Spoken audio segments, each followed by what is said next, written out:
एवढा सुंदर भगवंताने आपल्याला नरदेह दिलाय. ऐका महाराज, एक उदाहरण सांगतो बघा, तुमच्या लक्षात आलं तर बघा.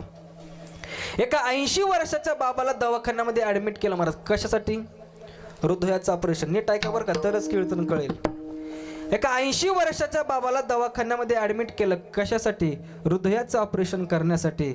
आणि त्याच वेळेस हृदयाचं ऑपरेशन करण्यासाठी बाबाला दवाखान्यामध्ये नेलं आणि त्याच वेळेस त्या डॉक्टरांनी 3 तासामध्ये बाबाचं ऑपरेशन केलं. त्या बाबाला वाचवलं आणि 3 तासाचं बिल डॉक्टरांनी किती केलं?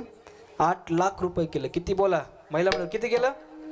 आपल्याला थोडं भरायचंय, फक्त बोलायचं. किती? 8 लाख रुपये केलं. आणि त्याच वेळेस 8 लाख रुपयाचं बिल ज्यावेळेस बाबाच्या हातामध्ये दिलं, हातामध्ये दिल्याच्या नंतर बाबांनी रडायला सुरुवात केली. आणि रडत असताना डॉक्टर साहेबांना दया आली. डॉक्टर साहेब बाबाला म्हणतात, बाबा अहो 8 लाख रुपये बिल तुम्हाला जास्त वाटतंय का? जास्त वाटतंय का असं म्हटलं. त्याने सांगितलं, मी याच्यातले लाखभर रुपये कमी करतो, पण तुम्ही रडू नका म्हटले.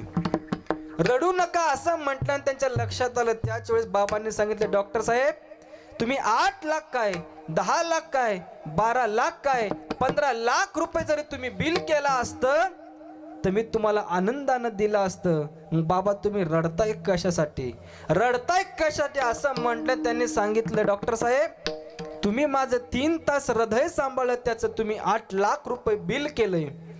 3 तास तुम्ही माझं हृदय सांभाळलं, त्याचं तुम्ही 8 लाख रुपये बिल केलंय. 80 वर्ष झालं माझ्या भगवंतानं मला सांभाळलंय, अजून बिल पाठवलं नाही. रडू याच्यासाठी आलंय म्हटले. रडू याच्यासाठी आलंय कारण 80 वर्ष झालं माझ्या भगवंतानं हृदय सांभाळलं महाराज. अहो एवढं सांभाळलंय, अजून सुद्धा काही प्रॉब्लेम नाही, परंतु तुम्ही 3 तास माझं हृदय सांभाळलं, त्याचं तुम्ही 8 लाख रुपये बिल केलं, याचं मला दुःख वाटलं म्हटलं.